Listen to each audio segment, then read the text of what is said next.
Сәлеметсіздер ме, оқушылар? Бізде математика сабағы. Бүгінгі біздің тақырыбымыз қозғалыс бағыты.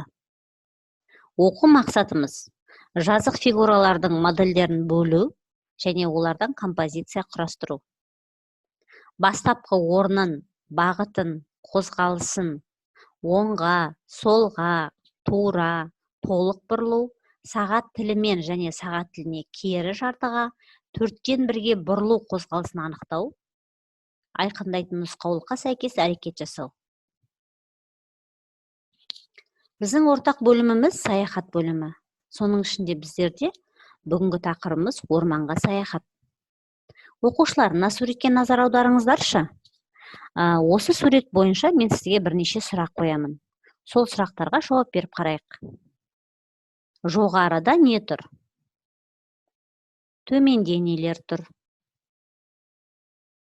Шыршаның оң жағында нелерді көріп тұрсың? Шыршаның сол жағында нелерді көріп тұрсың? Қоян қай жерде? Алма қайда? Көбелек қайда? Жарайсыңдар, оқушылар. Сіздер сұраққа өте жақсы жауап берді деп ойлаймын. Біз бұл сұрақтарға жауап беру арқылы кеңістікті бағдарлауды есімізге түсірдік. Олай болса, біз келесі тапсырмаға назар аударайық. Суретке мұқият қарайық. Бізде суретте оқушы қыз және оқушы бала тұр. Оқушы балаға қарауылдың үйіне қалай баруға болатынын түсіндіруіміз қажет. Яғни қарауылдың үйіне қалай баруға болатынын қозғалыс бағыты бойынша түсіндіріп қарайық. Тоғанға дейін тура жүр. Содан кейін солға бұрылып, сағат тілі бойынша тоғанда жартылай айналып, қайыңға дейін жет. Қайыңның тұсынан тік алға жүріп, солға бұрыл. Өте жақсы. Біз оқушы балаға қарауылдың үйіне қалай баруға болатынын түсіндіре алдық. Енді оқушы қызға көмектесейік. Ол биік қарағайға дейін қалай баруға болатынына көмек сұрап тұр.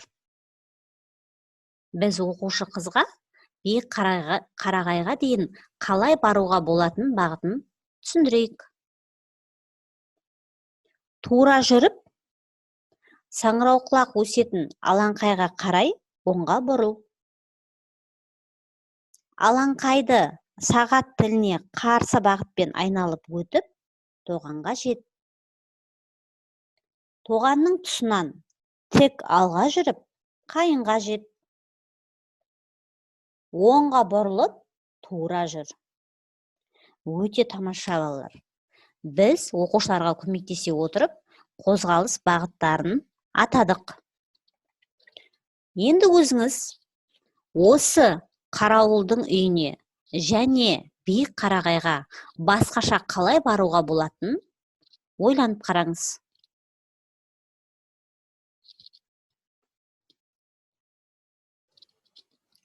Енді осы қозғалыс бағыттарын түсінген болсақ, мына суреттің қалай орындалғанын түсіндіріп қарайық. Суретке қарайық. Суретте, балалар, сіздер орман мекендеушісін көріп тұрсыздар. Сіздер оны таныдыңыздар ма? Әрине, дұрыс айтасыздар. Ол қасқыр. Осы қасқырдың суреті торкөз дәптерге қалай салынған? Соны қозғалыс бағытымен түсіндіріп қарайық. Ол үшін біз жұмысымызды берілген нүктеден бастаймыз. Берілген нүктеден оңға қарай қозғалайық. Менімен бірге айтып қараңыз қозғалыс бағытын. 2 торкөз оңға, 1 торкөз жоғары, 2 торкөз оңға, 1 торкөз жоғары, 1 торкөз оңға, 1 торкөз төмен, 8 торкөз оңға, 1 торкөз төмен, 1 торкөз оңға, 1 торкөз төмен, 1 торкөз оңға, 2 торкөз төмен, 1 торкөз солға, бір торгөз жоғарыға, бір торгөз солға, бір торгөз жоғарыға, бір торгөз солға, 5 торгөз төмен,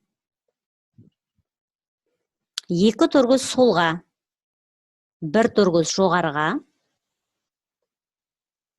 1 торгөз оңға, 3 торгөз жоғарыға, 5 торгөз солға, 4 торгөз төмен, 2 торгөз солға, 1 торгөз жоғарыға, 1 торгөз оңға, 3 торгөз жоғары, 2 торгөз солға, 1 торгөз жоғарыға, 3 торгөз солға, және 1 торгөз жоғарыға.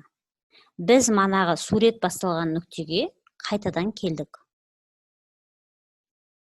Сіздерге қозғалыс бағытын торгөз бойынша айтып отыру қиындық келтірген жоқ деп ойлаймын. Өте жақсы. Енді келесі суретте келесі орман мекендеушісі көрсетілген. Бұл суреттің қалай салынғанын сіздер қозғалыс бағыты бойынша торгөздерді санап, өзіңіз айтып қараңыз.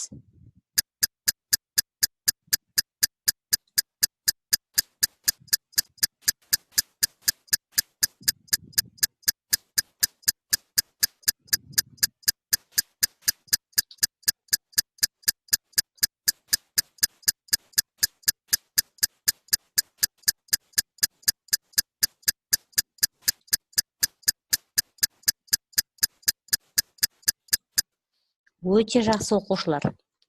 Сонда сіздер бүгінгі тақырыпқа түсіндіңіз деп ойлаймын. Бүгінгі оқу мақсатына қол жеткізгенімізді анықтайық. Бағалау критерийлері: мен қозғалыс бағыттарын білемін, заттар мен фигуралардың орнын анықтай аламын, геометриялық фигураларды нүктелі қағазда нұсқаулықтарға сүйене отырып құрастыра аламын. Енді осы бағалау критерийіне жауап бере отырып, жетістік баспалдағына қарайық. Бүгінгі сабақ бойынша сіздер түсіндім және қолдана аламын баспалдағында тұрсыз деп ойлаймын. Өте тамаша. Сабаққа өте жақсы қатыстыңыздар.